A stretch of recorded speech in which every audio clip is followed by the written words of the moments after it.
안녕하십니까. 자산배분 투자의 윤종철입니다.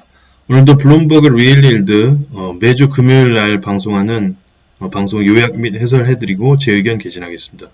6월 17일 날 방송한 내용이고요. 제가 이제 이 채권 방송을 계속해서 2017년도부터 지속적으로 시청을 하고 또 올해부터 이렇게 유튜브로 해설하는 이유는 채권 시장의 그런 흐름이, 즉 금리의 향방이 모든 자산 가격을 결정하는 매우 큰 요인이기 때문에 그렇습니다.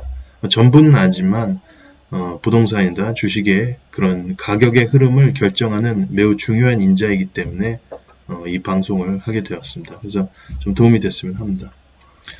마지막 질문이었습니다. 그래서 미국 국채 10년물의 최고치를, 지금 10년물의 이자율의 최고치를 찍었냐에 대해서 콜린 마틴만 그렇다라고 얘기했고요. 나머지는 노라고 했습니다.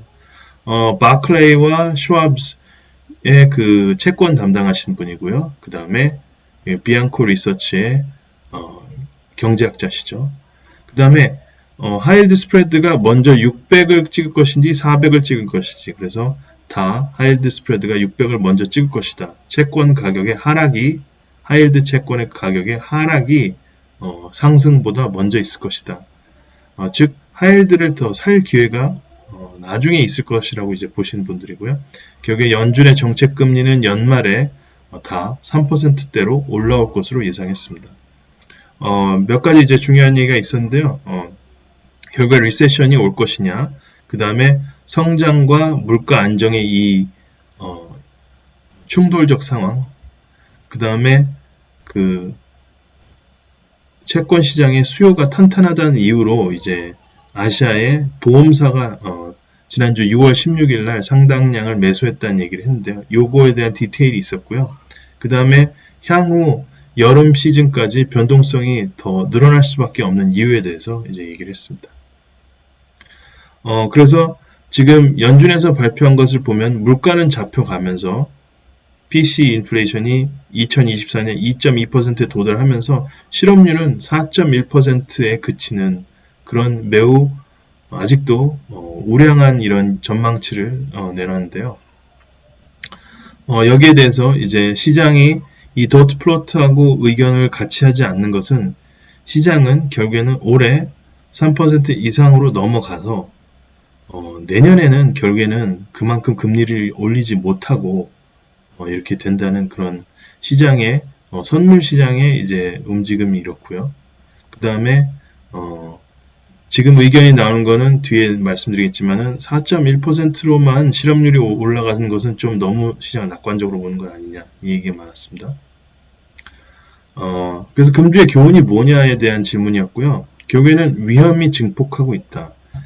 자신감을 상실하고 있고 유동성이 감소하고 있고 방향성을 예측하기 힘들다. 그래서 중요한 게 금요일 날 장기국채 가격이 오히려 더 오른 측면이 있는데 이거는 펀더멘털보다 오히려 안정 추구의 자금이 더 들어온 것으로 사료됩니다. 그 다음에 연준에 대한 의견인데요. 그동안 항상 연준의 잘못을 지적해오면서 결과적으로 이제 맞추신 짐 비앙코에게 그 질문을 하니까 결국에는 이번 주에 6% 정도 주가가 떨어진 것은 연준 정책 실기의 대가다.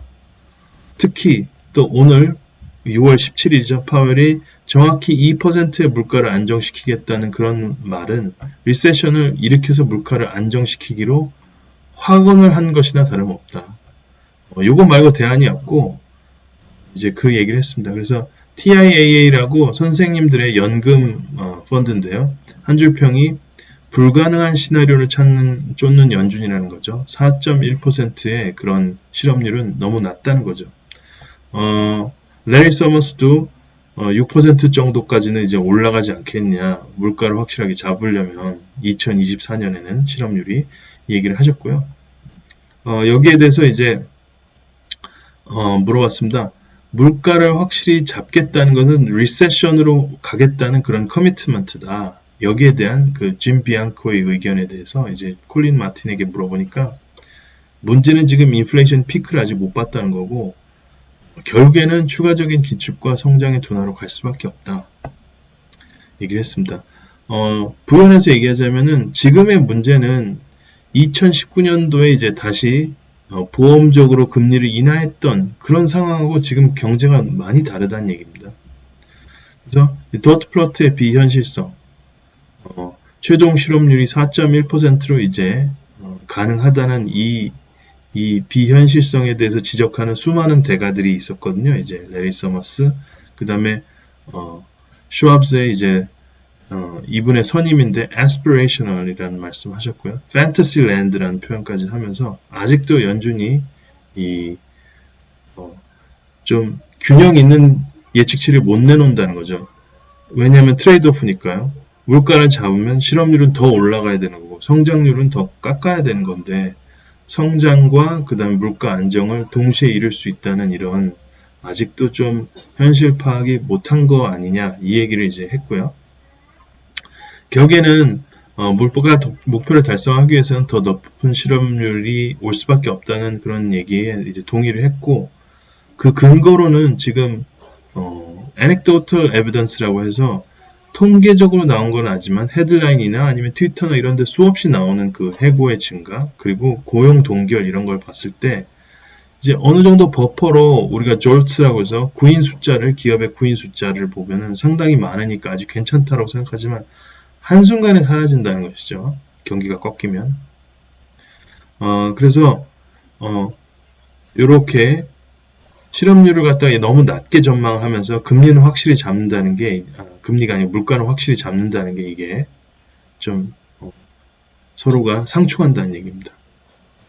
요 얘기를 근거로 뱅크 오브 아메리카에서는 결국에는 연준이 지금 급하게 따라잡으려고 하니까 GDP 성장률은 0%에 도달하고 인플레이션은 2%에 수렴하지 못하고 3%대에 유지하면서 연준은 4%까지 이제 금리를 올려야 된다. 즉 완전한 스태그플레이션의 위치로 온다.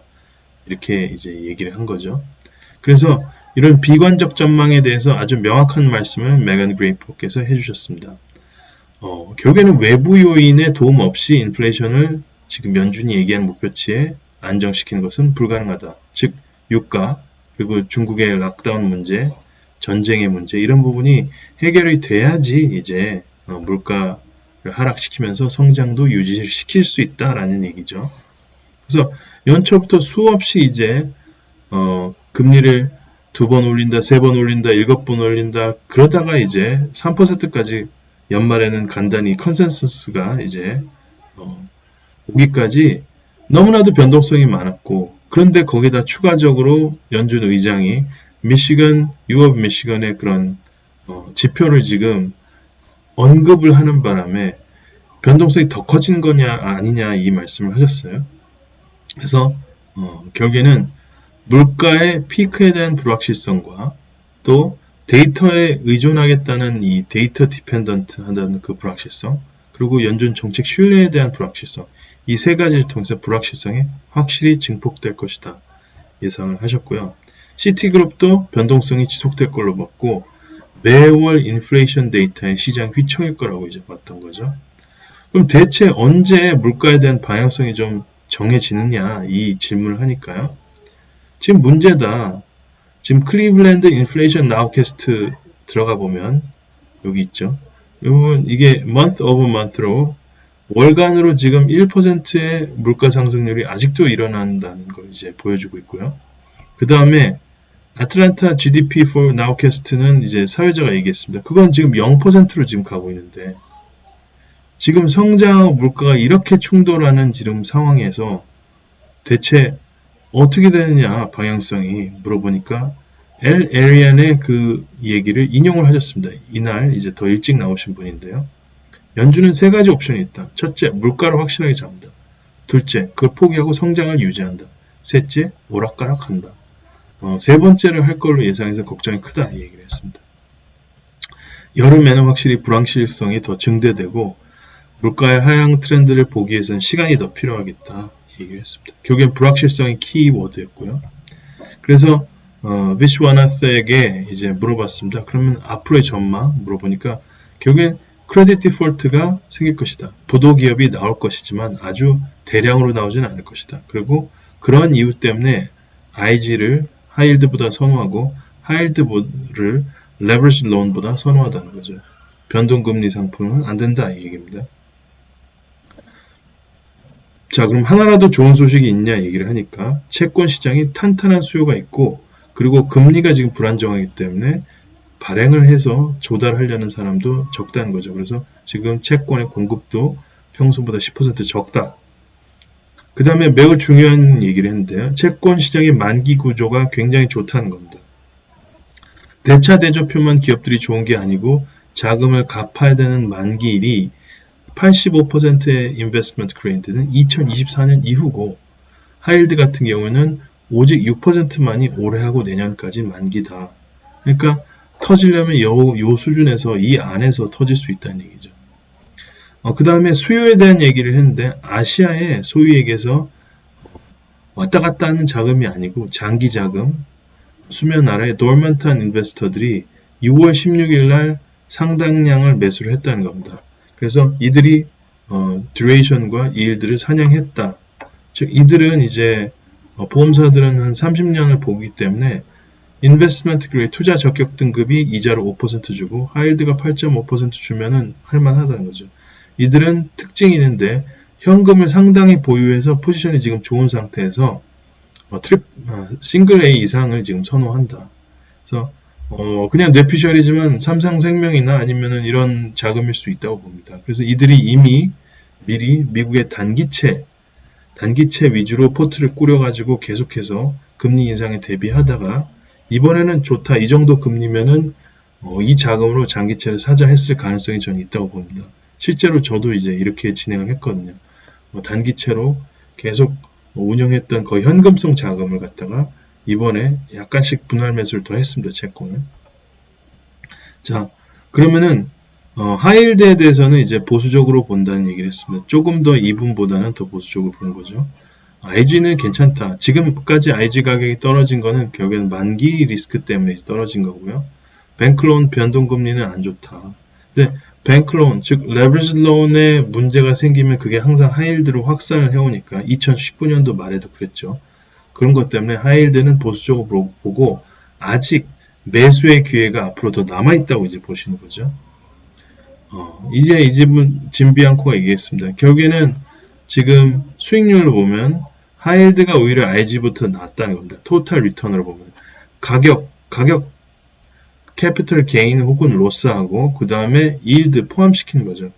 IG는 역대급으로 만기 리스크 때문에 가격이 많이 하락했는데 이자는 이제 5%, 4.5% 이렇게 주니까 하이힐드는 그 대신 가격이 좀 떨어져도 연간 한 9%까지 주는 하이힐드들이 있으니까요. 그러면은 이자 받으면은 상당히 충당이 되지 않습니까? 이런 부분이 있다. 근데 그동안 왜 주식시장은 상당히 많이 떨어졌는데 크레딧 시장은 탄탄한 편이냐 얘기를 하니까 모랄 해저드가 작동하는 거다. 2020년에 3월에 연준이 대량의 회사채를 매수해주고 시장이 극도로 유동성이 말라가니까요. 그리고 또 ETF를 사주지 않았냐. 이 부분을 얘기를 하는 겁니다. 그래서 이런 믿음이 있기 때문에 채권 시장의 가격이 덜 떨어지지 않았냐 얘기를 했습니다. 회사채 시장이요. 그래서 참 아직도 시장이 전혀 다른 가능성, 시장의 완연한 전환에 대해서 모르고 있는 거 아니냐. 결국엔 기업 실적이 하향되는 건 아직 반영이 안 된 거 아니냐 이 얘기를 잠깐 하셨습니다. 제 얘기 간단하게 하면 결국에는 두 가지입니다. 키워드는 결국에 지금 치킨 게임이 언제 끝날 것이냐. 마이너스 썸이라는 거죠. 상생이나 아니면 상호 승리 이게 아니고요. 서로 도움을 주고 이게 아니고 마이너스 썸이 언제 끝날 것이냐. 이런 치킨 게임이 지속되면서 변동성 장세가 더 커지고 그에 따라서 대응하는 방법이 있기 때문에 제 포트폴리오 4월 16일 날 제시한 포트폴리오 이렇게 올려드릴 겁니다. 그래서 올려드릴 건데요. 그 링크를 타고 좀 보셨으면 좋겠는데 거기서 약간의 변동사항을 지금 반영을 하겠습니다. 치킨 게임은 지금 유가에서는 결국에는 사우디나 아니면 오펙 국가들도 알고 있거든요. 중국의 연준이 금리를 상당히 4%까지 올려서 수요를 파괴시키면은 유가는 결국에는 70불 이하로 떨어지게 되고 사우디가 이제 재정을 유지하고 그다음 국방비를 유지하고 그다음에 수니파의 맹주로서의 지위를 유지하기 위해서는 유가가 최소한 80% 이상을 유지해야 되지 않습니까? 그렇기 때문에 그네들도 유가가 120불 이상에서 계속 유지되는 것은 결국에는 오히려 자기 발등을 찍는 일임에도 불구하고 이런 상황인 거죠. 미국은 수요가 파괴되면 너도 힘들어질걸? 금리 한번 계속 올려봐? 그 대신 이제 빈살만은 네가 그걸 안 하고 백이냐? 이런 상황이죠. 지금 치킨 게임을 하고 있는 거고 전쟁의 문제는 우리가 무기가 없고 미국의 도움 없이 러시아를 막을 수 없어도 그냥 선한 의지로 우리가 EU나 나토에 가입하겠다는 그런 대중을 선동한 그 사례. 참 결국에는 힘이 없으면은 몽둥이로 얻어맞아야지. 우리나라도 이제 국방력이나 이런 부분에 대해서 취약해지면은 비슷한 케이스가 되겠죠. 이런 부분. 그 다음에 최근에 이제 우리 정부에서 감세하겠다는 발표를 하니까 벌써 외국인들이 대량으로 이제 국채를 갖다가 매도하는 일이 발생을 했죠. 결국에는 법인세 깎아주면은 채권 발행량이 늘어나고 그러면은 금리는 더 올라갈 수밖에 없고 채권 가격이 떨어질 걸 아니까 결국에는 팔고 결국엔 시장 금리가 더 올라가는 효과를 보여줬죠. 자동으로 긴축을 사실상 시킨 겁니다. 감세하게 되면서 한국의 국채 금리가 스파이크를 보이면서 지난 한 주 동안 튀었습니다. 이런 부분이 어떻게 보면은 금리를 갖다가 안정시키려고 하는 게 이제 기업들에게 상당히 중요한 부분인데요. 결국에 가게가 더 힘들어지고 이런 부분이 생기는 거죠. 그래서 모르겠습니다. 이게 의도적으로 물가를 잡기 위해서 감세를 한다는 얘기를 한 건지. 그렇지만 이제 참 A를 얘기해서 물가를 안정시키겠다고 하면서 윈드폴 텍스, 횡재세를 매기겠다. 뭐 이런 등등의 이런 상충하는 이야기들이 좀 많은 것 같습니다. 금요일날 이제 시장 금리가 미국 국채 금리가 3.2%로 좀 안정을 했습니다. 3.5% 막 이렇게 튀었다가 근데 여기에는 이 금리는 가짜 금리라는 거죠. 펀더멘털을 얘기를 하는 게 아니고 전 세계 불안 심리를 반영한 가격이라는 겁니다. 여기에 우리가 속지 말아야 되고요. 금리가 더 튈 수 있다는 것도 열어둬야 된다는 거죠. 그래서 이 얘기는 변동성 장세라는 거는 장단기 금리가 상당 기간 동안 역전할 가능성이 있다는 겁니다. 20년물, 10년물 국채는 가격이 올라가면서 단기 국채는 가격이 더 떨어지는 그런 상황이 발생할 수 있다는 거죠. 대응 방법은 결국에 분산이고 4월 16일 제시한 포트폴리오를 유지하셔도 되고 저처럼 이제 위험자산 비중을 한 5% 축소시켰습니다. 그리고 그 다음에 BIV라고 해서 중기채를 이제 매수를 했는데요. 중기 미국 국채와 회사채가 혼합되어 있는 겁니다. 그래서 위험자산 비중을 5% 축소하고 안전자산을 5% 정도 늘린 상황이고요. 그리고 금리가 이제 4%를 상회할 확률이 있어도 결국에는 미국의 회사채든 국채든 비중을 25%로 8월까지는 천천히 금리가 튈 때마다 더 이제 사는 것을 이제 추천을 드립니다. 그래서 기존 갖고 있던 포트폴리오 대신에 BIV라고 있는데요. 그걸 갖다가 추가적으로 더 매수를 하는 것을 추천을 합니다. 그 다음에 이제 이 상황에서도 캐시플로우가 최고다. 그래서 지금 장세에서 매수할 주식이든 채권 자산이든 결국에는 요 5가지를 만족해야 된다. 분기 배당을 반드시 해야 되고 더 자주 줘야 된다는 거죠. 배당금을. 가격 매력이 있어야 된다. 배당 성향은 60% 이하지만 배당률이 3.3% 이상일 때 그리고 현금 흐름이 가능한 기업 그 다음에 리세션 이후에 승자가 될 만한 기업 그리고 이제 바벨 전략을 지금 기관들이 많이 수행을 하기 때문에 우리는 반대로 개인은 반대로 중기채에서 기회가 있으니까요. 중기채를 갖다가 전체 포트에서 비중을 좀 배분을 하시고 위험자산을 좀 줄여서 요거를 기존 20%의 채권 비중에서 미국채 및 회사채 비중에서 25%로 늘릴 때 요 비중을 좀 늘려보면 어떨까 이런 생각을 하게 됐습니다. 이상입니다.